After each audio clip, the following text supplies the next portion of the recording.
இரட்சகரும் மீட்பெருமாகிய இயேசுவின் நாமத்தில் இந்த காலை பொழுதில் தேவ சமூகத்தில் கூடி வந்திருக்கிற உங்கள் ஒவ்வொருவரையும் ஆமென். இந்த காணொளி மூலமாய் பார்க்கிற உங்கள் ஒவ்வொருவரையும் இரட்சகர் இயேசுவின் நாமத்தில் வாழ்த்துகிறேன். கர்த்தர் நம்மை ஆசீர்வதிப்பாராக. அல்லேலூயா. கடந்த வாரத்தில் தேவன் நமக்கு கொடுத்த வாக்குத்தத்த வார்த்தையை மையப்படுத்தி ஆவியானவர் இன்றும் நம்மோடு பேச போகிறார். அல்லேலூயா. உன் சுக வாழ்வு துளிர்க்கும். எத்தனை பேர் அந்த ஆசீர்வாதங்களை பெற்றுக்கொண்டீங்க? ஒரு அல்லேலூயா சொல்லுங்க. என் வாழ்வில் இதுவரை ஆமென் இழந்தவைகளை ஆமென் என் வாழ்க்கையில கர்த்தர் துளிர் விட போகிறார். இதுவரை நான் பெற்றிராதவைகளை ஆமென் கர்த்தரின் வாழ்க்கையில துளிர் விட போகிறார். அல்லேலூயா சொல்லுங்க. ஆமென். சொப்பனமானது துளிர்க்கும். ஆமென். சொத்தையானது துளிர்க்கும். சொற்பமானது துளிர்க்கும். உங்களை பார்த்தா இங்க திரும்ப போய் பைபிளை படிச்ச மாதிரியோ பிரசங்கத்தை ரிவ்யூ பண்ண மாதிரியோ எனக்கு தெரியல. அல்லேலூயா, அல்லேலூயா. ஆமா, கர்த்தருடைய வார்த்தையை திரும்ப போய் நம்ம அதை தியானம் பண்ணணும், படிக்கணும். ஆமென். கர்த்தர் இன்னும் நம்மோடு கூட அந்த ஆசீர்வாதங்களை நமக்கு தருவாராக. அல்லேலூயா. இன்றைக்கும் அதே மையப்படுத்தி ஆமென் ஸ்தோத்திரம். நம்முடைய கோல் துளிர்க்க போகிறது. ஆமென். என்னாகமம் 17ஆம் அதிகாரம் ஆமென் ஸ்தோத்திரம். அதில் இருக்கிற சில வசனங்களை நான் உங்களுக்காக வாசிக்கிறேன். என்னாகமம் 17ஆவது அதிகாரம் ஆமென் ஸ்தோத்திரம். அதனுடைய 7-8 வசனங்களை நான் வாசிக்கிறேன். என்னாகமம் 193வது பக்கம். 193வது பக்கத்தை எடுத்துக்கொள்ளுங்கள். ஆமென். ஆவியானவர் நம்மோடு கூட பேச போகிறார். எடுத்தவர்கள் ஆமென் சொல்லுங்க. அந்த கோல்களை மோசே சாட்சியின் கூடாரத்தில் கர்த்தருடைய சமூகத்தில் வைத்தான். மறுநாள் மோசே சாட்சியின் கூடாரத்திற்குள் பிரவேசித்த போது இதோ லேவியின் குடும்பத்தாருக்கு இருந்த ஆரோனின் கோல் துளிர்த்தது. ஆரோனின் கோல் துளிர்த்தது. அது துளிர்விட்டு பூ பூத்து வாதுமை பழங்களை கொடுத்தது. ஆமென் சொல்லுங்க. அல்லேலூயா. உற்சாகமா தானே இருக்கிறீங்க? அல்லேலூயா. ஆரோனின் கோல் துளிர்த்தது என்று இங்க வாசிக்கிறோம். அது துளிர்த்தது மட்டும் இல்ல, அது துளிர்விட்டு பூ பூத்து வாதுமை பழங்களை கொடுத்ததாம். அது துளிர்விட்டது, அது பூ பூத்தது, அது பழங்களை கொடுத்ததாம். ஆமே. அல்லேலூயா. பூ பூக்கு அது துளிர்த்தது மட்டும் அதோட நிறுத்தல, துளிர்த்ததோட அது நிற்கல. அது துளிர் விட்டது, பூ பூத்தது, பழங்களை கொடுத்தது. ஆமே. அல்லேலூயா சொல்லுங்க. பழம் வர்றதுக்கு முன்னாடி என்ன வந்திருக்கணும்? பழம் வந்ததுக்கு முன்னாடி என்ன வந்திருக்கணும்? காய் வந்திருக்கணும். ஆனா அதுல காயே வரல, எடுத்தோடனே பழமா வந்திருக்கு. இது எவ்வளவு ஒரு ஆசீர்வாதம் பார். ஆமேன்னு சொல்லுங்க. அது துளிர் விட்டோடனே பூ வந்திருக்கு பாருங்க. இது எவ்வளவு பெரிய ஆச்சரியம். அது பூ விட்டோடனே பழமா வந்திருக்கு பாருங்க. இது எவ்வளவு பெரிய ஆச்சரியம். ஆமென் சொல்லுங்க. நம்முடைய வாழ்க்கையை கர்த்தர் அப்படி துளிர்விட போகிறார். அல்லேலூயா. துளிர்விட்டதோடு நிறுத்தாம நம்மளை பூ பூக்க வைக்க போகிறார். நம்மளை அல்லேலூயா பழங்களாய் கனிகளாய் கர்த்தர் நம்மை நிரப்ப போகிறார். ஆமென் சொல்லுங்க. ஆமென். இந்த அதிகாரத்தை நீங்க வாசித்தாதான் அதனுடைய ஆமென் காரியங்கள் என்ன என்பதை நம்மால் புரிந்து கொள்ள முடியும். ஆமென். அல்லேலூயா. இந்த ஆரோனுடைய கோல் லேவி கோத்திரத்தில் கொண்டு வைக்கிறாங்க பாருங்க. அந்த முதல் வசனங்கள் 2ஆம் வசனங்களை வாசிக்கும் பொழுது 12 கோத்திரங்களை தெரிந்தெடுக்க சொல்ற ஆண்டவர். அல்லேலூயா. இந்த 12 கோத்திரங்கள் யாரு? யாருக்கா தெரியுமா? இந்த 12 கோத்திரங்கள் யாரு? யாக்கோபுடைய 12 பிள்ளைகள் தான் இந்த 12 கோத்திரங்கள். நல்ல கவனிங்க. ஆமென். இந்த யாக்கோபுடைய 12 பிள்ளைகள் தான் இந்த இஸ்ரவேல் அல்லேலூயா தேசத்திற்கு இஸ்ரவேலருக்கு 12 கோத்திரங்களாக தேவன் தெரிந்தெடுக்கிறார். ஆமென். அதுல 3வது அல்லேலூயா கோத்திரம் தான் லேவி கோத்திரம். என்ன கோத்திரம்? 3வது கோத்திரம் என்ன கோத்திரம்? ஆமா, நம்முடைய பண்ட காலத்துல சொல்லுவாங்க, நான் அந்த கோத்திரமாக்கும், நான் இந்த கோத்திரமாக்கும், நான் இந்த கோத்திரத்தில் வந்தவனாக்கும். சத்தியமா எனக்கு என்னன்னு தெரியாது. அதை பத்தி பைபிள் படிக்கும் போதுதான் தெரியுது கோத்திரம் என்ன அப்படின்னு. அதுக்குன்னு கர்த்தர் பிரித்தெடுத்த ஒரு சந்ததி, ஒரு கூட்டம். அல்லேலூயா, ஆமென், அல்லேலூயா. அப்படிப்பட்ட லேவி கோத்திரத்துல தான் கர்த்தர் ஆரோனுடைய, ஆமென், அல்லேலூயா, ஸ்தோத்திரம், ஆரோனை அதிலே சேர்க்கிறார். லேவி கோத்திரத்துல தான் ஊழியத்திற்கென்று, ஆமென், கர்த்தர் பிரித்தெடுக்கிறார். சொல்லுங்க ஒரு அல்லேலூயா, ஆமென். லேவி கோத்திரத்துல தான் அல்லேலூயா ஊழியம் செய்யும்படி அந்த லேவி கோத்திரத்தை, மூன்றாவது கோத்திரத்தை கர்த்தர் ஊழியத்திற்கென்று அந்த லேவி கோத்திரத்தை பிரித்தெடுக்கிறார். ஆமென். அப்போ அந்த லேவி கோத்திரத்துல பிறந்தவங்கள ஆண்டவர் அல்லேலூயா ஏற்படுத்தாம ஆரோனுடைய வம்சத்தை உள்ள கொண்டு வர்றார் லேவி கோத்திரத்துல. சோத்திரம், அல்லேலூயா. நீங்க அதோடைய 16ஆம் அதிகாரம், அல்லேலூயா, 17ஆம் அதிகாரத்தை நீங்க வீட்டுல போய் நீங்க பொறுமையா வாசிச்சு பாருங்க. 16ஆம் அதிகாரத்துல அங்க பயங்கர சண்டை வருது. சோத்திரம், எப்படி லேவி கோத்திரத்தில் இருக்கிற எங்க சந்ததியை கர்த்தர் ஊழியத்துக்கு என்று பிரித்தெடுக்காம ஆரோனை ஏன் கர்த்தர் பிரித்தெடுத்தார், ஏன் ஆரோனை கொண்டு வந்து லேவி கோத்திரத்தில் சேர்த்தார்? இதை எங்களால ஏற்றுக்கொள்ள முடியாது, நாங்க தான் ஊழியம் செய்வோம், நாங்க தான் இந்த காரியத்தை செய்வோம்னு சொல்லி கோராகின் அல்லேலூயா வம்சம் என்ன செய்றாங்க, பிரச்சனை எழுப்புறாங்க. மோசேக்கு விரோதமாக, ஜனங்களுக்கு விரோதமா, ஆண்டவருக்கு விரோதமா பிரச்சனை எழுப்புறாங்க. நாங்க தான் சபைகள்ல நிற்போம், நாங்க தான் பாட்டு பாடுவோம், நாங்க தான் ஊழியம் செய்வோம், ஆசாரிய ஊழியம் எங்களுக்கு தான் வேண்டும் என்று கோராகுகள் எழும்பி செயல்படுகிறார்கள். ஆமென். ஊழியத்துக்கு விரோதமாக எழும்புகிறவர்களை, ஆமென், கர்த்தர் துளிவிட மாட்டார், அவர்களை தூளாக நொறுக்கி போடுவார். அல்லேலூயா. தேவன் யாரை ஏற்படுத்துகிறாரோ, யாரை கர்த்தர் நிறுத்துகிறாரோ அந்த மனிதனை கொண்டுதான் கர்த்தர் ஆசீர்வதிக்கப்பட முடியும். ஒரே சண்டை, இங்க பயங்கர சண்டை. அல்லேலூயா. அதனால ஆண்டவர் என்ன பண்றாரு, 16ஆம் அதிகாரத்துல நீங்க வாசிக்கும் பொழுது பூமி ரெண்டாக பிளந்து அந்த கோராகின் வம்சமே அதற்குள்ள என்ன செஞ்சிருச்சு, அமிழ்ந்து போனது. ஹலோ, ஆமென் சொல்லுங்க. 16ஆம் அதிகாரம் 32 வசனம் சொல்லுது, பூமி தன் வாயை திறந்தது, அவர்களையும் அவர்கள் வீடுகளையும் கோராகுக்குரிய எல்லா மனிதரையும் அவர்களுக்கு உண்டான சகல பொருட்களையும் விழுங்கி போட்டது. அல்லேலூயா. இதுதான் அதனுடைய சரித்திரம். ஆமென் சொல்லுங்க.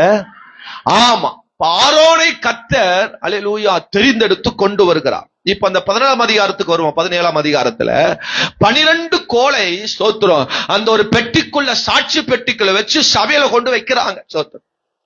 யார் ஊழியம் செய்யணும், யார் எழும்பணும், யார் கர்த்தருக்காக பயன்பட வேண்டும் என்று அங்க ஒரே சண்டை. அங்க முந்தின அதிகாரத்துல கோராகின் வம்சம் எல்லாம் அழிந்து போயிருச்சு. இருந்தாலும் லேவி கோத்திரம் விட மாட்டாங்க.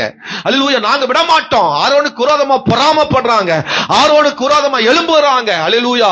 அங்க ஒரே பயங்கர குழப்பங்களும், அங்க முறுமுறுப்புகளும், விரோதமான காரியம் நடக்கிறது. ஆண்டவர் சொல்றார், நீங்க 12 கோத்திரம் வாங்க, ஒவ்வொரு கோத்திரத்துக்கும் ஒவ்வொரு கோலை என்ன செய்யுங்க, வெய்யுங்க. சோத்திரம், இந்த சாட்சி பெட்டிக்குள்ள வெய்யுங்க, சபையில கொண்டு வந்து வெய்யுங்க, இந்த தேவனுடைய ஆலயத்துல கொண்டு வந்து வெய்யுங்க. எந்த கோல் துளிர்க்கதோ அந்த கோல் ஊழியம் செய்யலாம். அந்த கோல் தான் தேவனால் ஆசீர்வதிக்கப்பட்ட கோல், அந்த கோல் தான் தேவனால் தெரிந்தெடுக்கப்பட்ட கோல் என்று சொல்லி 12 கோலை கொண்டு வந்து தேவனுடைய சபைக்குள்ள வைக்கிறாங்க. ஹலோ, ஆமா, எல்லாரும் விருக்கு பாக்குறாங்க. சோத்திரம். ஆமென். இப்ப நான் வாசித்த வசனத்தின்படி, ஆமென், 8ஆம் வசனம் சொல்லுது, மறுநாள் அந்த கோலை வச்ச அடுத்த நாள், சோத்திரம், மோசே அல்லேலூயா தேவனுடைய கூடாரத்துக்குள்ள போய் அந்த 12 கோலை பார்த்த பொழுது ஆரோன் என்று எழுதப்பட்டிருந்த அந்த கோல் மட்டும் துளிர்த்திருந்தது, அது பூ பூத்தது, அது பழங்களை கொடுத்தது. அல்லேலூயா. உலகத்தில் எத்தனையோ மனிதர்கள் இருக்கலாம், உலகத்தில் எத்தனையோ பிள்ளைகள் இருக்கலாம், ஆனால் தேவனால் தெரிந்தெடுக்கப்பட்ட, தேவனால் ஆசீர்வதிக்கப்பட்ட என் ஜனம் மாத்திரமே துளிர்க்கும். நீங்கள் தேவனால் ஆசீர்வதிக்கப்பட்ட ஜனம், தேவனால் தெரிந்து கொள்ளப்பட்ட ஜனம், தேவனால் விரும்பப்பட்ட ஜனம், தேவனால் அல்லேலூயா ஆமென் வாஞ்சிக்கப்பட்ட, சந்தோஷமா ஏற்றுக்கொண்ட ஜனம். உங்க வாழ்க்கையை கர்த்தர் துளிர்விட போகிறார். உங்க வாழ்க்கை துளிர்விட போகுது. மற்றவர்களுக்கு முன்பதாக அவமானப்படுத்தப்பட்ட நிலையில், சொற்பமாய் நினைக்கப்பட்ட நேரத்தில் கர்த்தர் நம்முடைய வாழ்க்கையை துளிர்விட போகிறார். யாரெல்லாம் உங்களை சொற்பமாய் பார்த்தாங்களோ, அற்பமாய் பார்த்தாங்களோ, உங்களுக்கு விரோதியாய் பார்த்தாங்களோ, உங்களை கசப்பாய் பார்த்தாங்களோ, உங்களுக்கு விரோதமாய் யாரெல்லாம் நினைத்தார்களோ அவர்களுக்கு முன்பதாக கர்த்தர் நம்முடைய வாழ்க்கையை துளிர்விட போகிறார். அவர் சமூகத்துக்கு நாடுகிற, தேடுகிற யாக்கோபு என்ற சந்ததியே ஆண்டவர் சொல்றார். சோத்திரம். ஒரு சமூகத்தை நாடுகிற, தேடுகிற ஜனங்களை துளிர்விட செய்ய போகிறார். ஆமென் சொல்லுங்க. இந்த கோல் ஒரே நாள்ல துளித்து இருக்கு. அதான் பெரிய ஆச்சரியம். பாருங்க, 7 வசனத்துல கொண்டு போய் தேவ சமூகத்தில் வைக்கிறாங்க கோலை. மறுநாள்ல ஒரே நைட்டுல அந்த கோல் துளித்து இருக்கிறது. ஆமென், அல்லேலூயா சொல்லுங்க. அது எப்படி துளிர்த்தது, துளிக்க காரணம் என்னங்கிறது 2வது சொல்றேன். ஒரே நாள்ல துளிர்த்து இருக்கிறது. சோத்திரம். அதுதான் தேவ சமூகத்தில் இருக்கிற மகிமை, தேவனால் தெரிந்தெடுக்கப்பட்ட பிள்ளைகளுடைய மகிமை, ஆசீர்வாதம். அதுதான் சோத்திரம். அல்லேலூயா. ஒரே நாள்ல துளிர்த்தது. 2வது பாருங்க, எந்த பிடிமானம் இல்லாம அது துளித்து இருக்கிறது. நான் போன வாரம் கூட சொன்ன நினைக்கிறேன்.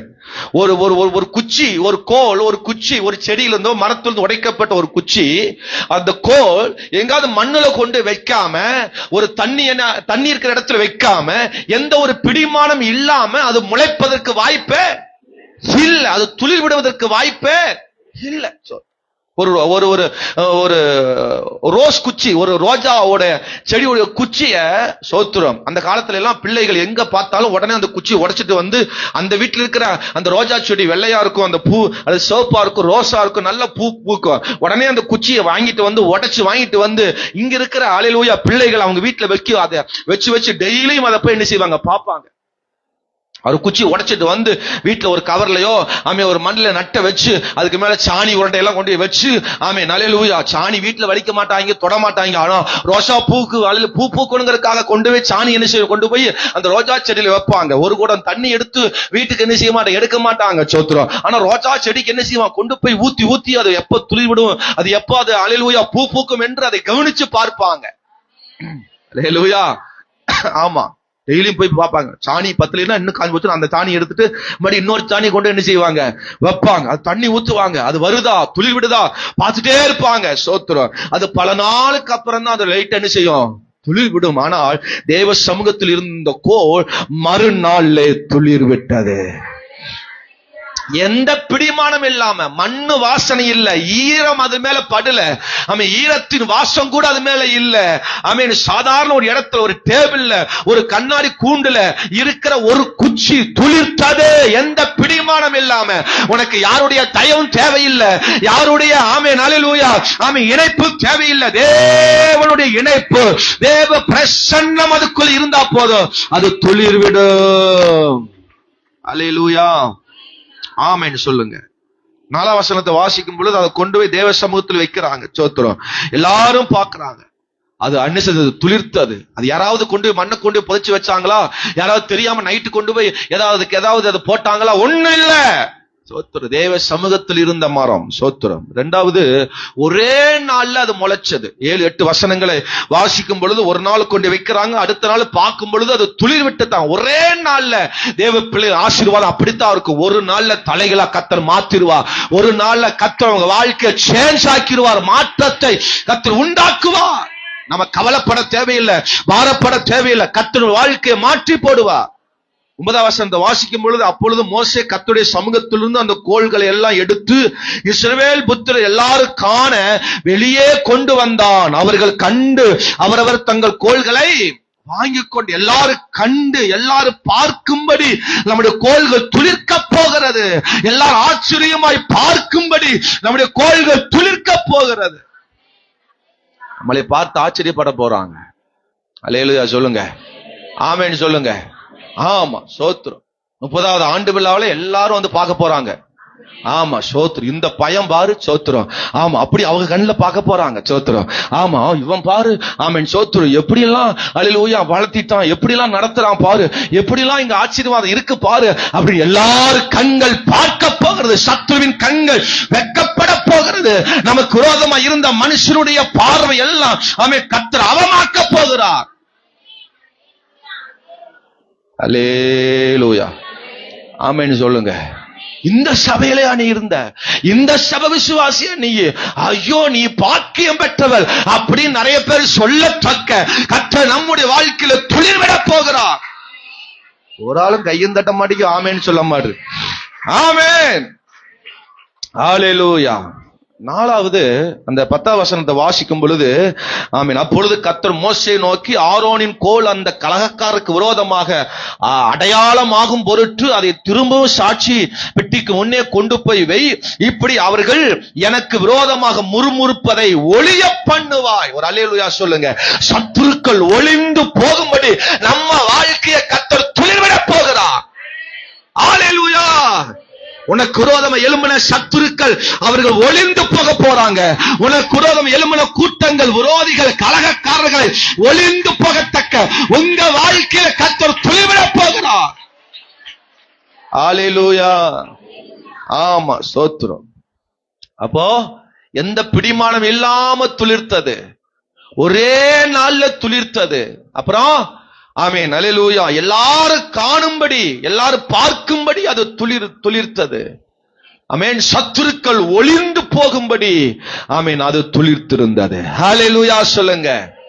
ஆமென். ஆரோனின் கோல் துளிர்த்தது அப்படிங்கிற தலைப்புல தேவ ஆவியானவர் நம்மோடு பேச போகிறார். சோத்திரம். ஆரோனுடைய கோல் தான் அங்க 12 கோல்ல ஒரே ஒரு கோல் தான் துளிர்த்தது. சோத்திரம். நம்முடைய வாழ்க்கை இப்படி எல்லாம் துளிர்க்கோன்னா எல்லாரும் பார்க்கிற மாதிரி சத்துருக்கள் ஓடத்தக்கதாக ஆமென், ஒரே நாள்ல பெருசாகணும், ஒரே நாள் அம்பானி ஆகணும், ஒரே நாள்ல பெரிய ஆள் ஆகணும், ஒரே நாள்ல வாழ்க்கை மாறணும், அப்படிலாம் நம்ம ஆசை இருக்கும். தேவன் நிச்சயமாகவே நம்முடைய வாழ்க்கையில் அப்படிப்பட்ட ஒரு மாற்றத்தை தருவார். அப்படி ஆரோனுக்கு நடந்ததுனால நமக்கும் நடக்க போகிறது. அல்லேலூயா. அதற்கான நடப்பதற்கு காரணம் என்ன? ஆரோனுடைய கோல் மட்டும் துளிப்பதற்கு காரணம் என்ன? வேகமா 2-3 விஷயங்களை ஆமென் சொல்லி ஜெபிக்க போகிறேன். அல்லேலூயா. ஒன்று, ஆமென், ஆரோன் அப்படின்னா ஆராதிப்பவன். சொல்லுங்க இந்த வார்த்தைய. ஆராதிப்பவனின் கோல் துளிர்க்கும். சோத்திரம். ஆமென். ஆராதிக்கிறவர்களுடைய கோல் என்ன செய்யுமா? துளிர்க்கும். ஆராதனை அப்படின்னா தேவ சமூகத்துக்கு வருகிறது மட்டுமில்ல, தேவனை உயர்த்தி ஆராதிக்கக்கூடிய கோல் துளிர்க்கும். ஆமென். அல்லேலூயா சொல்லுங்க. ஆமா, அதே 7ஆம் வசனம் தான் சொல்லுது. 4வது வசனம் 7ஆம் வசனம் சொல்லுது, அவள் எங்க கொண்டு வந்து வச்சாங்களாம்? எங்க கொண்டு வந்து வச்சாங்களா அந்த கோலை? அந்த கோல் எங்க வந்து இருந்துச்சாம்? ஆமா, தேவனுடைய சமூகத்துக்கு அது வந்தது. அந்த கோல் எங்க இருந்தது? தேவன் விரும்புகிற இடத்தில் இருந்தது. சோத்திரம். ஆரோனை குறிச்சு நம்ம வேதத்துல வாசிக்கும் பொழுது யாத்திரையாகமம் 28ஆம் அதிகாரம் 35வது வசனத்தை ஒருவர் வாசிங்க பார்க்கலாம். யாத்திரையாகமம் 28. ஆரோன் ஆராதனை செய்ய கர்த்தருடைய சந்நிதியில் பரிசுத்த ஸ்தலத்துக்குள் பிரவேசித்த போது போதும். அப்ப ஆரோன் எதற்காக தேவ சமூகத்துக்கு வருகிறார்? ஹலோ சொல்லுங்க, நீங்க பேசணும். ஆராதனை செய்ய. ஹலோ சொல்லுங்க. ஆரோன் எதுக்காக தேவ சமூகத்தில் பரிசுத்த ஸ்தலத்துக்கு போகிறார்? ஆராதனைக்கு போகிறாரா? ஆராதனை செய்ய போகிறாரா? அது என்ன டிஃபரண்ட்? ஆராதனைக்கு போகிறது, ஆராதனை செய்கிறது, ரெண்டு என்ன டிஃபரண்ட்? நீங்க ஆராதனைக்கு வந்திருக்கிறீங்களா? ஆராதனை செய்ய வந்திருக்கிறீங்களா? ஆராதனை செய்ய வந்திருக்கோம். நிறைய பேர் ஆராதனைக்கு வர்றாங்க. எங்க போற? ஆராதனைக்கு போறேன். எங்க போறேன்? தப்பு. சர்ச்சுக்கு போறேன். எங்க போறேன்? ஆராதனைக்கு போறேன். எங்க போறேன்? ஆராதனைக்கு போறேன். நான் ஆராதனை செய்ய போகிறேன் அப்படின்னு யாராவது சொல்றோமா? எங்கக்கா கிளம்பிட்டேன்? எங்க நேரத்தை கிளம்பிட்டேன்? நானா ஆராதனைக்கு போகிறேன். அல்லேலூயா சொல்லுங்க. ஒருத்தர் கூட நான் ஆராதனை செய்ய போகிறேன்னு நம்ம வாயில இதுவரைக்கும் என்ன செஞ்ச மாட்டோம், சொல்லி இருக்கவே மாட்டோம். அல்லேலூயா சொல்லுங்க. ஆராதனை செய்களுடைய கோல் தான் துளிர்த்தது. ஆராதனைக்கு வந்தவங்க கோல் துளிர்க்கல. அந்த 11 கோலும் ஆராதனைக்கு வந்துச்சு. ஆனா ஆராதனை செய்ய என்ன செய்யல? விளங்குச்சா விளங்கலையா? நான் சொல்ற டிஃபரண்ட் உங்களுக்கு புரியுதா புரியலையா? காலை எந்திரிச்சோன்னே கிளம்பி பைபிளை தூக்கி நம்ம குடும்பமா அல்லது பிள்ளைகள் எல்லாம் சேர்ந்து நல்ல கிளம்பி சர்ச்சுக்கு வந்துடுறோம். ஆனா ஆராதனைக்கு வர்றோமா? ஆராதனை செய்ய வருகிறோமா? நீங்க ஆராதனைக்கு வந்தீங்கன்னா உங்க கோல் துளிர்க்காது. ஆராதனை செய்ய வந்தா தான் உங்க கோல் துளிர்க்கும்.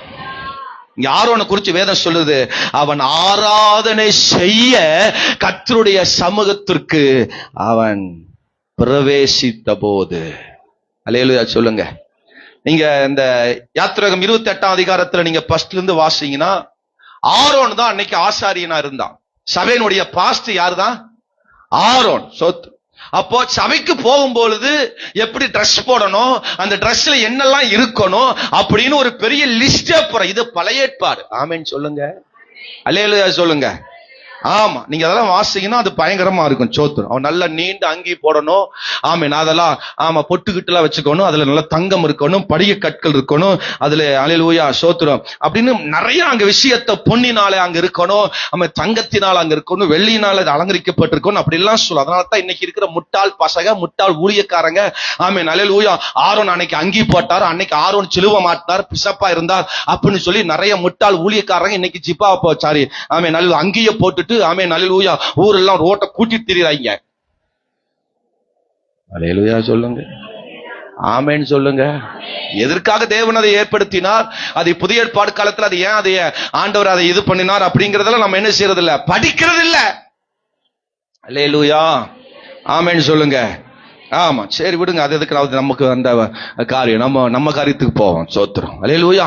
ஆராதனை செய்ய அவன் நினைச்சுதான் தேவனுடைய ஆலயத்திற்குள் வந்தான். ஆமென் சொல்லுங்க. அப்ப நம்ம ஆராதனை செய்ய வரணும். அல்லேலூயா. நான் இருக்கிற ஆமென் தேவ சமூகத்துக்கு வருகிற நேரம் முழுவதும் நான் தேவனை துதிக்கிறவனா இருக்கணும். அல்ல பாடலா இருக்கலாம், ஆராதனையா இருக்கலாம், சாட்சி நேரமா இருக்கலாம், பிரசங்க நேரமா இருக்கலாம், ஆமென் ஜெபிக்கிற நேரமா, எந்த நேரமும் நான் தேவனை உயர்த்தி அவருக்காக தேவ சமூகத்தில் நான் துதிக்கிறவனாகவே இருக்கணும். இங்கிருந்து வெளியே போகிற வரைக்கும் என் நாவு முழுவதும் கர்த்தரை துதிக்கிற துதி என் உள்ளத்துக்குள் இருந்துட்டே இருக்கணும். எவனை போடலாம், எவங்கிட்ட விரோதமா சண்டை கட்டலாம், எவனுக்கு விரோதமா ஆப்பு வைக்கலாம், எவனை காலி பண்ணலாம், எவனை ஆமீன் போட்டு தள்ளலாம், எவனை ஆமீன் அல்லேலூயா சண்டை இழுக்கலாம், எவனை விரோதமா எழும்பலாம், எவனுக்கு மிளகா அரைக்கலாம், எவனுக்கு கசப்பு கொடுக்கலாம், எவனுக்கு அதை பண்ணலாம் அப்படிங்கிற எண்ணத்திலேயே வாழக்கூடாது. ஆராதனை என்பது தன்னை மாற்றுகிற ஒரு பலி. நம்மளை தேவ சமூகத்தில் ஒப்பு கொடுப்பது பலி. தகன பலியாய் கொடுப்பதுதான் ஆராதனை. தன்னை சந்து சந்தாக வெட்டி பலிபீடத்தில் வைக்கப்பட வேண்டும். அக்கினி அதன் மேல் இறங்கி ஆமென் அல்லேலூயா அது அக்கினியினால் எரியப்பட வேண்டும். அதுதான் ஆராதனை. ஆராதனை நினைக்கிற மாதிரி ஸ்டைலா நின்னு சட்டை கலையாது, சாரி கலையாது, நிக்கிற இடம் கலையாது, ஒட்டம்பு வளையாது, அப்படி நின்று ஆராதிப்பது ஆராதனை அல்ல. தன்னை சந்து சந்தாக வெட்டி பலிபீடத்தில் கொடுப்பதுதான் ஆராதனை. ஆண்டவரே கழுத்து வேணா வெட்டிக்குங்க, கை வேணா வெட்டிக்குங்க, என் சரீரத்தில் என்ன வேணும் வெட்டி எடுத்துக்கங்க, உமக்கென்று தருகிறேன் என்று பலிபீடத்தில் கொடுப்பதுதான் ஆராதனை. ஹலோ, நம்ம அதை செய்யறோம், நம்ம அந்த ஆராதனை செய்யறோம். அல்லேலூயா. நம்ம அப்படிப்பட்ட ஆராதனை செய்யறோம். அப்படிப்பட்ட ஆராதனை செய்தா நம்முடைய வாழ்க்கை எப்பவே மாறி இருக்கும். அல்லேலூயா. பழைய ஏற்பாடு ஆராதனை அப்படித்தான் இருந்துச்சு. பழைய ஏற்பாடு பலிகள் அப்படித்தான் இருந்துச்சு. ஈசாக்க கொண்டு போய் ஆண்டவர் சொல்றார், கொண்டு போய் மோரியா மலையில கொண்டு போய் என்ன செய்ய, பலி செலுத்து.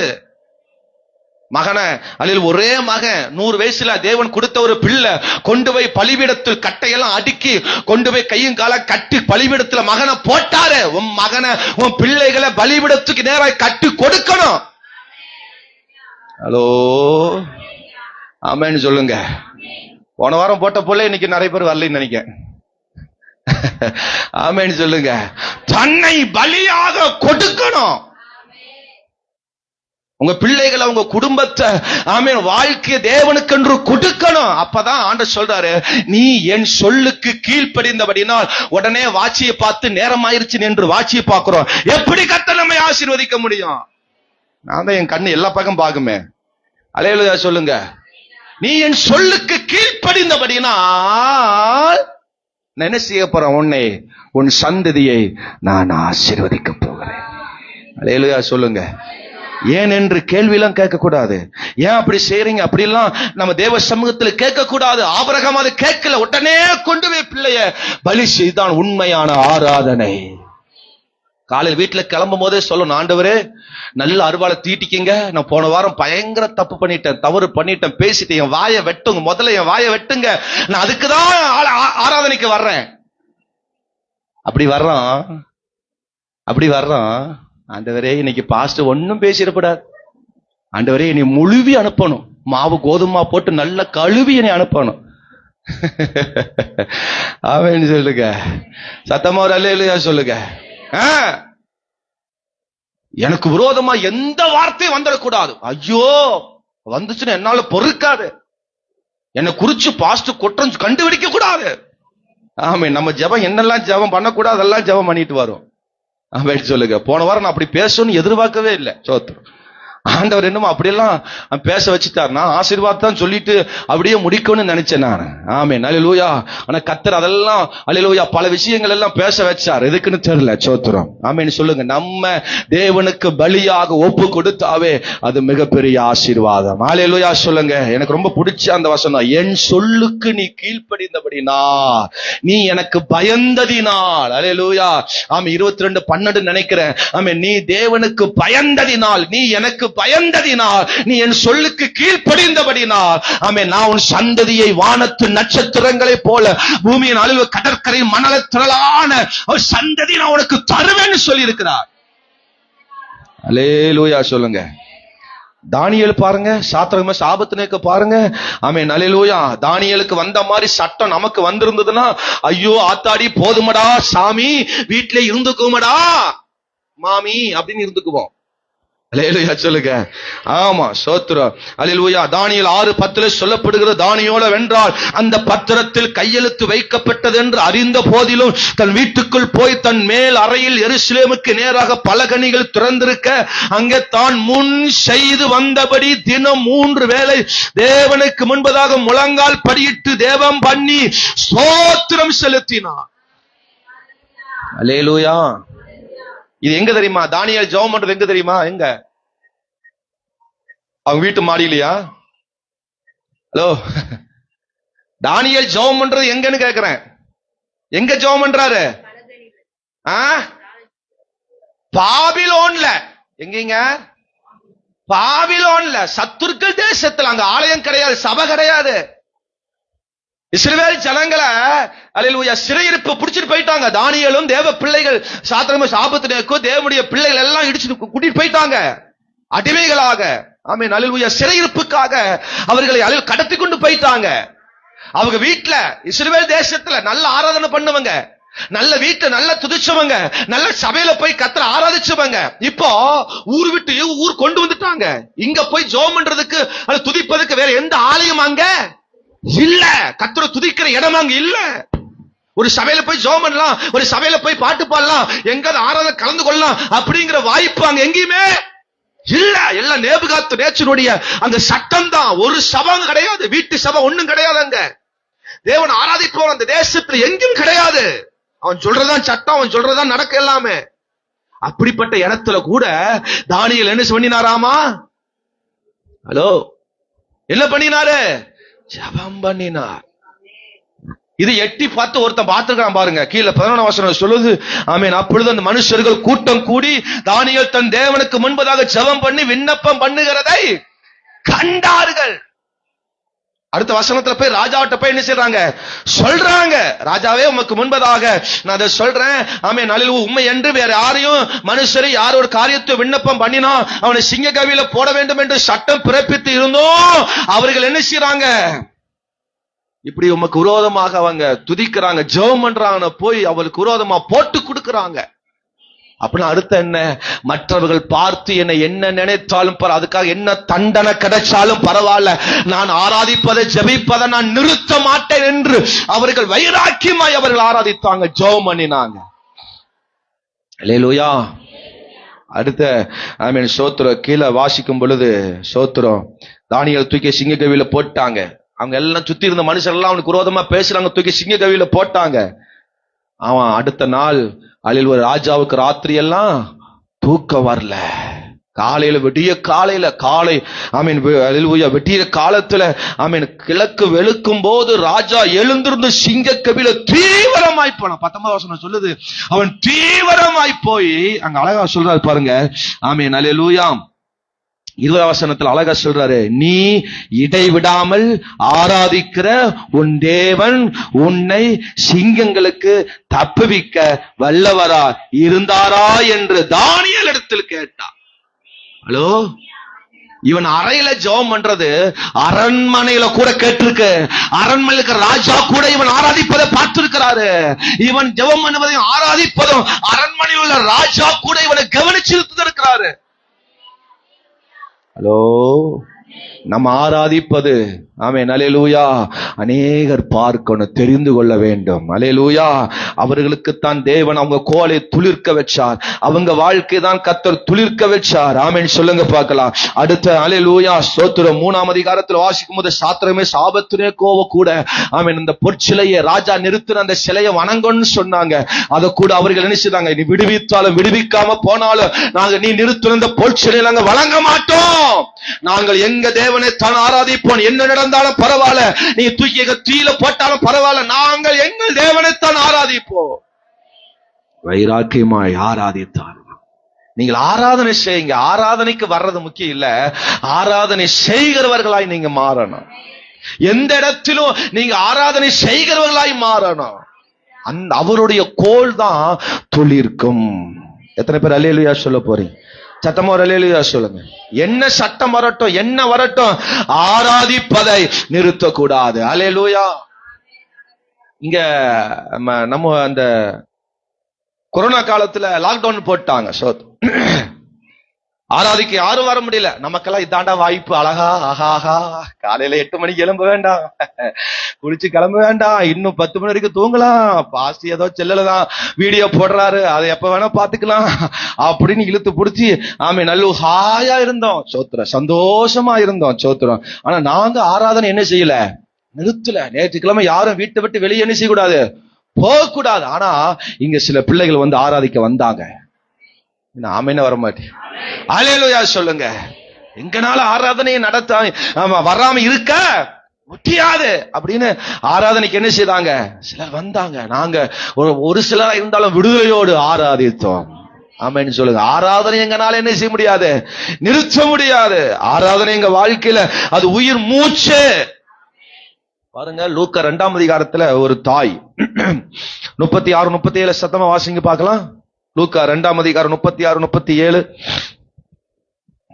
ஆசேருடைய கோத்திரத்தாலும் பானுவேலின் குமார்த்தியுமாகிய அன்னாள் என்னும் ஒரு தீர்க்கதரிசி இருந்தால், அவள் கன்னி பிராயத்தில் விவாகம் ஆனது முதல் 7 வருஷம் புருஷனோட வாழ்ந்தவளும் அதிக வயது சென்றவளுமாய் இருந்தால், ஏறக்குறைய 84 வயது உள்ள, ஏறக்குறைய 84 வயது உடைய அந்த விதவை தேவாலயத்தை விட்டு நீங்காமல் இரவும் பகலும் உபவாசித்து ஜெபம் பண்ணி ஆராதனை செய்து கொண்டிருந்தாள். போதும். என்னங்க, எத்தனை வயசு பாட்டி? 84 வயசு பாட்டி. சோத்திரம். ஆலயத்தை விட்டு நீங்காம காலையும் மாலையும், சோத்திரம், 2 வேளையும் அவ என்ன செய்தா, உபவாசம் இருந்து ஜெபம் பண்ணி ஆராதனை செய்து கொண்டிருந்தாள். கரங்களை உயர்த்தி ஒரு அல்லேலூயா சொல்லுங்க. அந்த பாட்டியோட தேவைக்காக ஜெபம் பண்ணாங்களா? நோ. அடுத்த வசனம் சொல்லுது, அவளும் அந்நேரத்தில் வந்து நின்று கர்த்தரை புகழ்ந்து எருசலேமின் மீட்புக்காக காத்திருந்த யாவருக்கும் அவரை குறித்து பேசினாள். தேசத்திற்காக, சபைக்காக அவள் இரவும் பகலும், ராத்திரி காலையும் மாலையும் அவள் கர்த்தரை துதிச்சு ஜெபம் பண்ணி ஆராதித்துக் கொண்டிருந்தாள்.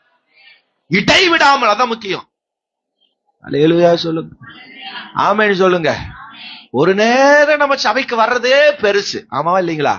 அது பக்கத்துல இருந்த வீடா இருந்தாலும் சரி, அது தூரமா இருந்தாலும் சரி, எந்த இடத்துல இருந்தாலும் வாரத்துல ஒரு நாள் ஒரு உபவாச ஜபத்துக்கோ ஒரு பெண்கள் பிரேயருக்கோ வந்து ஜெபம் பண்ண வாங்கன்னாவே ஒரே பெரிய சங்கட்டமா இருக்கு. ஆமென் சொல்லுங்க.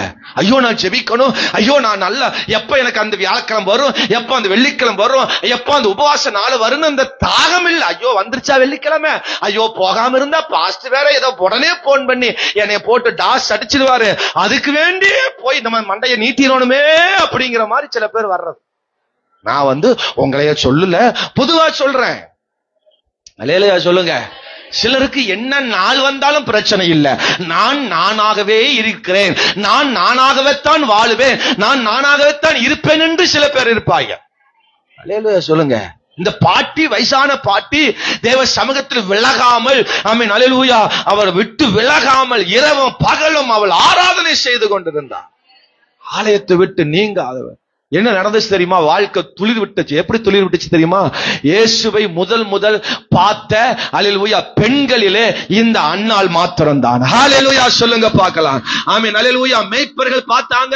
ஆமென் அல்லேலூயா ஸ்தோத்திரம். அப்புறம் யார் பார்த்தா? சகரியா. 8 நாளுக்கு அப்புறம் சகரியா பார்த்தாரு. அப்படி எல்லாம் நிறைய ஆண்கள் பார்த்தாங்க இயேசுவின் பிறப்ப. ஆனா இயேசுவின் பிறப்ப அல்லது சபையிலிருந்து கண்ணால பார்த்த முதல் பெண் இந்த அன்னாள் தான். அல்லேலூயா. நம்ம சர்ச்சில் ஒரு அன்னாள் அம்மா இருந்துச்சு. ஸ்தோத்திரம். அன்னாள் அம்மானா பேருக்கு ஏத்த அன்னாள் அம்மா தான். அல்லேலூயா சொல்லுங்க.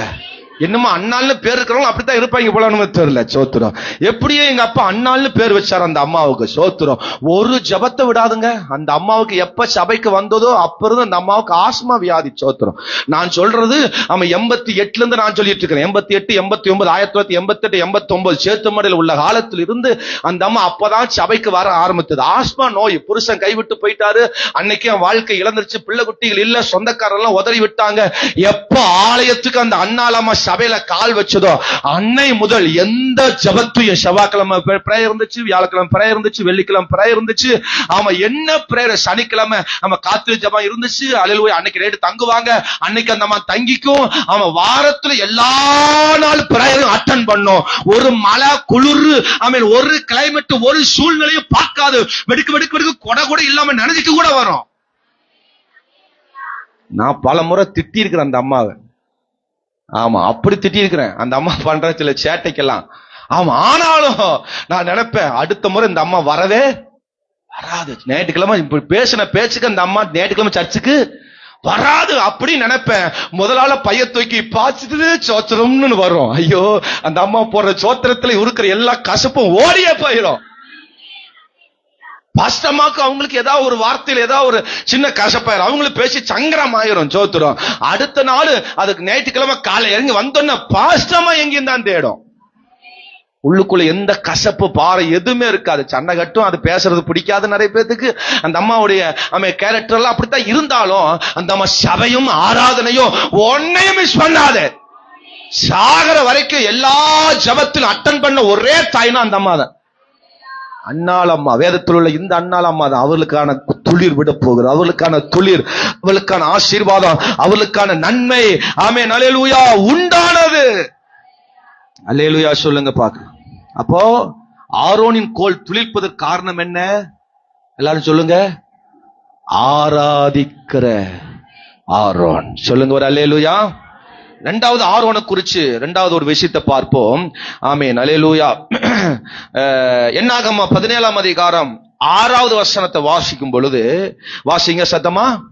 இதை மோசே இஸ்ரவேல் புத்திரரோடே சொன்னான். அப்பொழுது அவர்களுடைய பிரபுக்கள் எல்லாரும் தங்கள் பிதாக்களுடைய வம்சத்தின்படி ஒவ்வொரு பிரபுவுக்கு ஒவ்வொரு கோலாக 12 கோல்களை அவனிடத்தில் கொடுத்தார்கள். ஆரோனின் கோலும் அவர்களுடைய கோல்களுடனே இருந்தது. போதும். ஒரு ஆமென் சொல்லுங்க பார்க்கலாம். அர்ப்பணிப்பவனின் கோல் துளிர்க்கும். சொல்லுங்க இந்த வார்த்தைய. அர்ப்பணம். யார் தன் வாழ்க்கையை தேவனுக்காக அர்ப்பணிக்கிறார்களோ, ஒப்பு கொடுக்கிறார்களோ, அவர்கள் வாழ்க்கை துளிர்க்கும். ஆமென் சொல்லுங்க. மற்ற எல்லா கோள்களும் இவனுக்கு விரோதமாக, அந்த கோத்திரங்கள் எல்லாம் ஆரோனுக்கு விரோதமா சண்டை போடுறாங்க. நீ வரக்கூடாதியா, நீ இந்த இடத்துல இருக்க கூடாது, லேவி கோத்திரத்தில் இருக்கிற ஆமென் அவர்கள் தான் வர, சந்ததி தான் வரும், நீ வரக்கூடாது. அவனுக்கு விரோதம், ஆரோனுக்கு விரோதமாக சண்டை போடுறாங்க, கலகத்தை உண்டாக்குறாங்க. ஆனா அந்த கோல், ஆரோன் கோல் யாரோட கூட இருந்துச்சு? யாரோட கூட இருந்துச்சு? சொல்லுங்க. இப்பதான் வாசிச்சீங்க. அவர்களுடைய கோள்களோடு கூட ஆரோனின் கோல் இருந்தது. இதுதான் அர்ப்பணிப்பு, இதுதான் அர்ப்பணம். ஆமே, நமக்கு பிடிக்காதவங்க, நமக்கு விரோதம் எழும்புகிறவங்க, நமக்கு விரோதம் சண்டை போடுறவங்க, நமக்கு விரோதமாக எழும்பி வருகிற கூட்டத்துக்கு கூட இருந்த தேவனை துதிச்சு ஆராதிக்கிற, தேவனை மகிமைப்படுத்துகிற அவர்களுடைய வாழ்க்கை தான் துளிர்க்கும். அல்லேலூயா. ஆமென் சொல்லுங்க. வாசு கையை தூக்கி சோத்திரம் சொல்லினா அந்த அம்மா அடுத்த வாரத்துக்கு சர்ச்சுக்கு வராது. சோத்திரம் வாங்க வாங்க அப்படின்னு சொன்னா, பாஸ்ட் என்ன எனக்கு சோத்திரம் சொல்லாம வாங்க வாங்கங்கிறாரு, அதுல ஒரு சண்டை பிடிச்சுக்குவாங்க.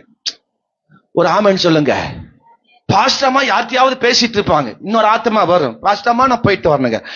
பாஸ்டமா காது கேட்குதோ கேட்கலையோ அது தெரியல, அவங்ககிட்ட நல்ல சின்சியரா பேசிட்டு இருப்பாங்க. ஒன்னும் வெயிட் பண்ணணும், அல்லது அவங்க சொல்லி திரும்பி சரி போயிட்டு வாங்க சொல்ற வரைக்கும் என்ன செய்யணும், வெயிட் பண்ணணும். சோத்துறோம், அதுவும் வெயிட் பண்றது இல்ல. இவங்க பாஸ்டமா போயிட்டு வரணுங்க, பாஸ்டமா போயிட்டு வரணுங்க, பாஸ்டமா போயிட்டு வரணுங்க. நானும் 7 தடவை பாஸ்டமா பார்த்து போயிட்டு வரேங்கிற, பாஸ்டமா திரும்பி பாக்குதா, இனி இந்த பாஸ்டமா வேண்டாம், இந்த பாஸ்டம் வேண்டாம், இந்த சபையும் வேண்டாம்.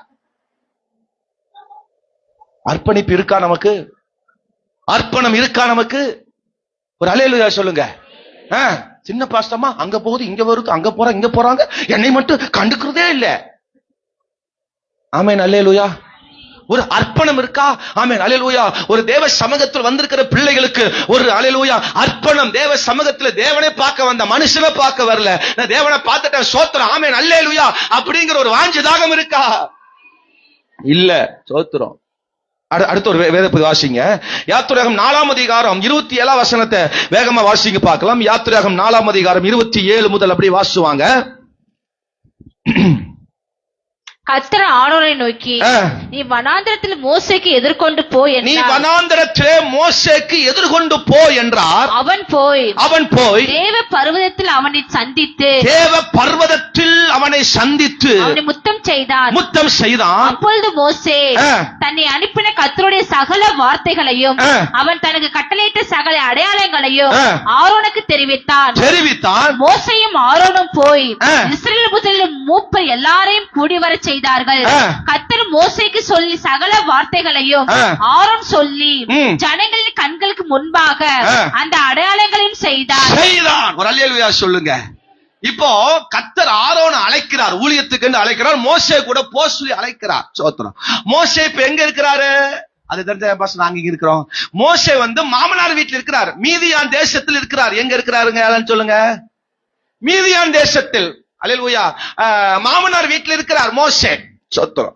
இப்போ ஆரோன் எங்க இருக்கிறார்? எகிப்தில் இருக்கிறார். சொல்லுங்க எல்லாரும். ஆரோன் எங்க இருக்கிறாரு? எகிப்தில் இருக்கிறார். இப்ப ஆண்டவர் என்ன சொல்றாருன்னா, இஸ்ரவேல் ஜனங்களை மீட்டு கொண்டு வரணும். அதனால நீ இப்ப எங்க போறேன்னா ஆரோனை சொல்றார் ஆண்டவர், நீ போய் மோசே போய் பாருங்கிறார். எகிப்தில் இருக்கிற மோசேவை, மீதியான் தேசத்தில் இருக்கிற மோசேவை போய் பார்க்க சொல்றார்.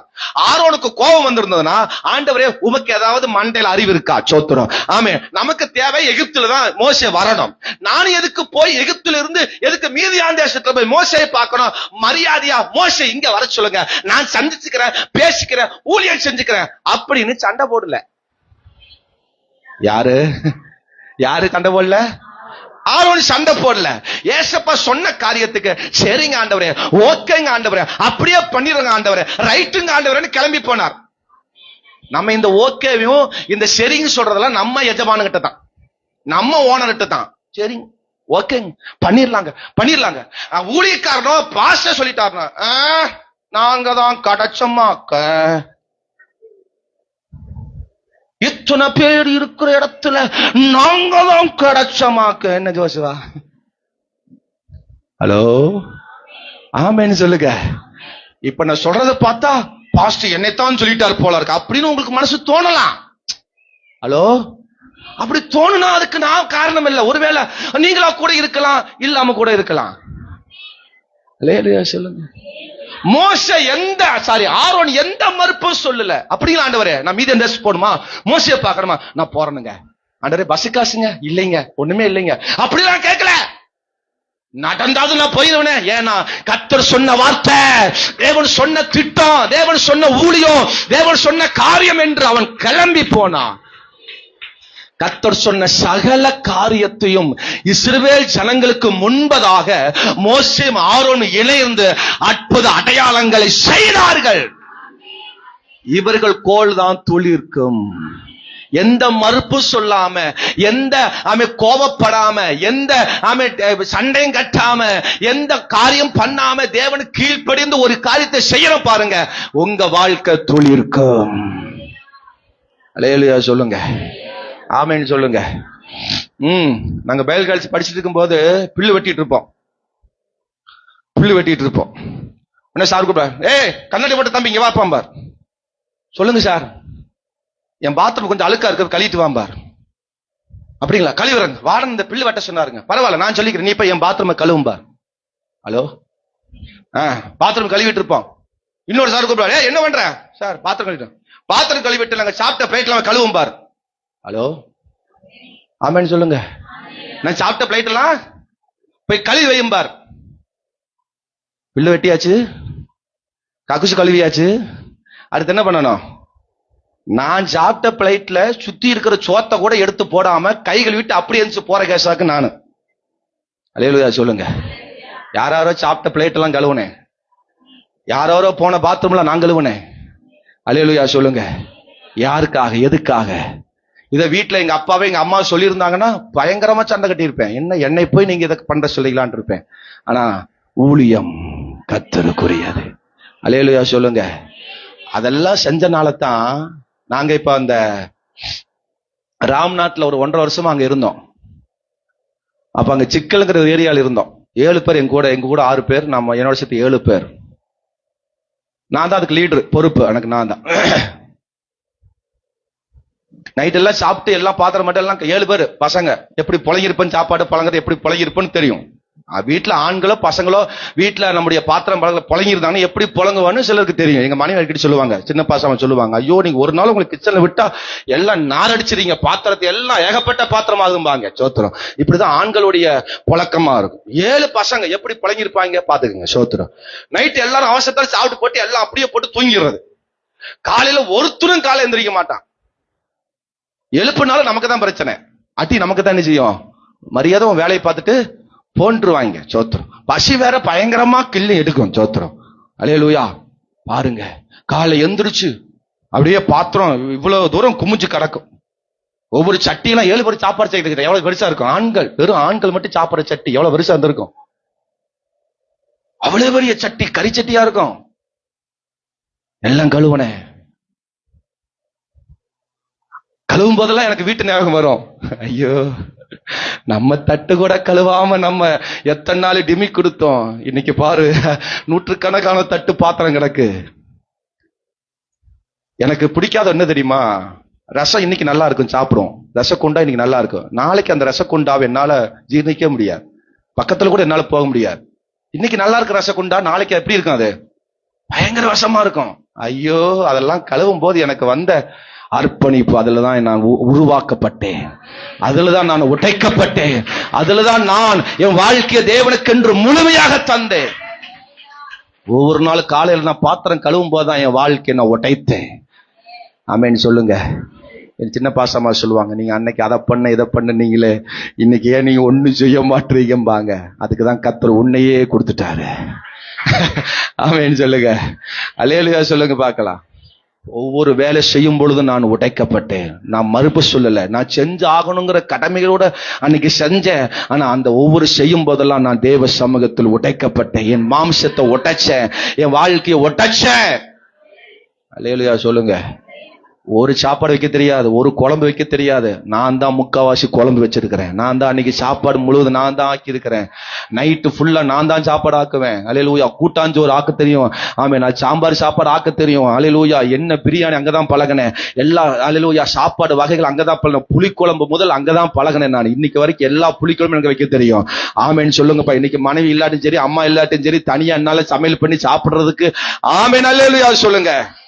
என் கூட எத்தனை பேர் இருந்தாலும் டேஸ்டா சமையல் பண்ணி ஆக்க போட தெரியும். அர்ப்பணம், அர்ப்பணம், அர்ப்பணம். தேவனுக்காக அர்ப்பணிக்கிற தன்னுடைய வாழ்க்கையை ஆமென் தேவன் அபரிமிதமாய் ஆசீர்வதிக்கிறார். அல்லேலூயா சொல்லுங்க பார்க்கலாம். ஆமென் சொல்லுங்க பார்க்கலாம். அவன் தேவனுக்காக ஆமென் அல்லேலூயா எல்லாவற்றையும் விட்டு வருகிற அவருடைய வாழ்க்கையை கர்த்தர் அபரிவிதமாய் ஆசீர்வதிக்கிறார். பாருங்க, நான் நேற்று இதை தியானம் பண்ணும்போது இது ஆமென் அல்லேலூயா கடந்த நாட்களில் தேவனுக்கு கொடுத்த வார்த்தையை தியானம் பண்ணும் பொழுது எனக்கு ஒரு சூப்பரான ஒரு அல்லேலூயா காரியங்களை கர்த்தர் எனக்கு கற்றுக் கொடுத்தார். பாருங்க, வாசிக்கலாம். ஆமென். லூக்கா 5ஆம் அதிகாரம் 27ஆம் வசனத்தை வேகமா வாசிங்க பார்க்கலாம். இந்த காரியத்தை சொல்லி நான் முடிக்கலாம்னு நினைக்கிறேன். ஸ்தோத்திரம். கவனிங்க. லூக்கா 5ஆம் அதிகாரம் 20 பின்பு அவர் புறப்பட்டு ஆயத்துறையில் உட்கார்ந்து இயேசு புறப்பட்டு ஆயத்துறையில் உட்கார்ந்திருந்த லேவி என்னும் பேருடைய ஒரு ஆயக்காரனை கண்டு பின் சென்று வா என்றார். எனக்கு பின் சென்று வா என்றார். அவன் எல்லாவற்றையும் விட்டு எழுந்து எழுந்து அவருக்கு பின் சென்றான். நல்ல கவனிங்க. இந்த மனுஷன் யாருன்னு பாத்தீங்கன்னா மத்தேயு. எல்லாரும் சொல்லுங்க. சுவிசேஷ புத்தகத்துல புதிய ஏற்பாடுல முதல் புத்தகம் எந்த புத்தகம்? மத்தேயு புத்தகம். கவனிங்க. அப்போ இந்த மத்தேயு புத்தகத்தை எழுத காரணமா இருந்தவர் இந்த மத்தேயு தான். சோத்ரு. ஆண்டவர் சொல்றார், நீ என்னை பின்பற்றி வா, நீ எனக்கு சீசனா இரு, என்னை பின்பற்றி வாங்குறார். சோத்ரு. இந்த மத்தேயுடைய வேலை என்ன தெரியுமா? டாக்ஸ் கலெக்ட் பண்றவர், அப்படின்னா வரி வசூல் செய்கிறவன், கவர்மெண்ட் உத்தியோகத்தில் இருந்தவன். சோத்ரம். அந்த ஏரியாவில் சோத்ரம் கவர்மெண்ட் வேலையில் இருந்தவர் தான் இந்த மத்தேயு, லேவி என்கிற அந்த மத்தேயு. சோத்ரம். அவனை பார்த்து ஆண்டவர் சொல்ல, நீ என்னை பின்பற்றி வா. வசனம் சொல்லுது, எல்லாவற்றையும் விட்டு, வேலையை விட்டு, அல்லேலூயா, தேவனுக்காக எல்லாவற்றையும் விட்டு அவன் என்ன செய்தான்? தேவனுக்கு பின் சென்றான் என்று வாசிக்கிறோம். அல்லேலூயா சொல்லுங்க, ஆமென் சொல்லுங்க. ஆனா இன்னைக்கு இந்த மத்தேயு தான் முதல் புத்தகமா எழுதப்பட்டிருக்கிறது. ஆனா முதல் புத்தகம் எது தெரியுமா? எது? புதிய ஏற்பாடு முதல் புத்தகம் எது தெரியுமா? எது? நமக்கு தெரிஞ்ச மத்தேயு. ஆனா முதல் புத்தகம் மார்க். தெரியுமா? முதல் புத்தகம் எது? மார்க். ஆனால் கர்த்தர் யாரை முன்னாடி கொண்டு வந்தார்? யாரை கொண்டு வந்தார்?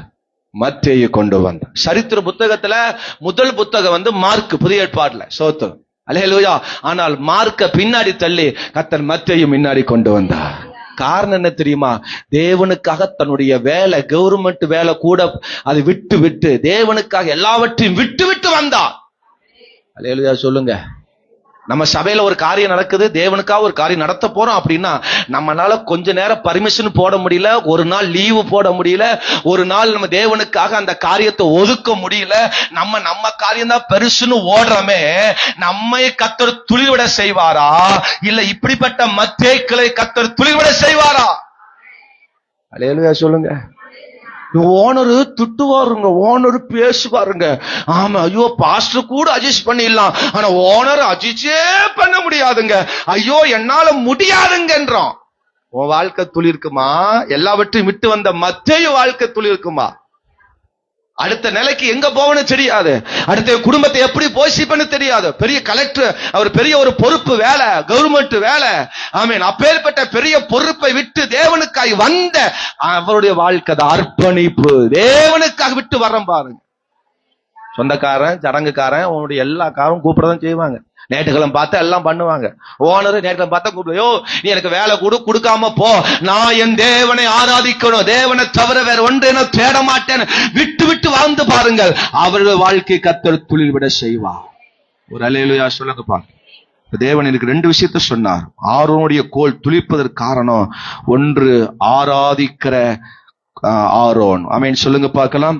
2 அர்ப்பணிக்கிற ஆமென் ஆரோன். அல்லேலூயா சொல்லுங்க பார்க்கலாம். சத்தமா ஒரு அல்லேலூயா சொல்லுங்க.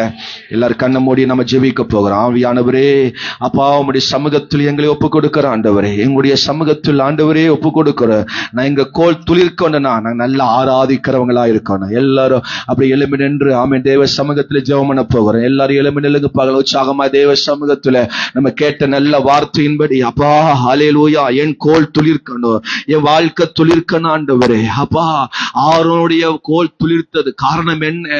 அவன் நல்ல ஆராதிக்கிறவனா இருந்தான் ஆண்டவரே. நல்ல ஆண்டவரே சோத்திர. அப்ப ஆராதிக்கிற ஆரோனா இருந்தான். அப்பா நல்ல ஆராதிக்கிறவன், தேவனுக்காக முழுமையா தன்னை ஒப்பு கொடுக்கிற ஆராதிக்கிற ஆரோனா இருந்தான். அப்பா தேவ சமூகத்தை மிஸ் பண்ணாம விடாத ஆரோனா இருந்தான். ஆகவே அவனுடைய கோல் துளிர்த்தது, அவனுடைய வாழ்க்கை துளிர்த்தது ஆண்டவரே. எங்க வாழ்க்கை துளிர்ப்பதாக, எங்க வாழ்க்கை இன்றைக்கு துளிர்ப்பதாக. எத்தனை பேர் ஜெபம் பண்ண போறீங்க? சத்தமா வாயை திறந்து ஆண்டவரே எங்க வாழ்க்கை இன்றைக்கு துளிர்க்க போகுது. எந்த ஆண்டவரே பிடிமானம் இல்லாம துளிர்க்க போகுது, ஒரே நாள்ல துளிர்க்க போகுது, எல்லாரும் காணும்படி துளிர்க்க போகுது, சத்துருக்கள் ஒளிந்து அழிந்து போகத்தக்கதாக எங்க வாழ்க்கை துளிர்க்க போகுது. அதுக்கு நல்ல ஆராதனை செய்கிறவனாய் மாற்றுங்கப்பா.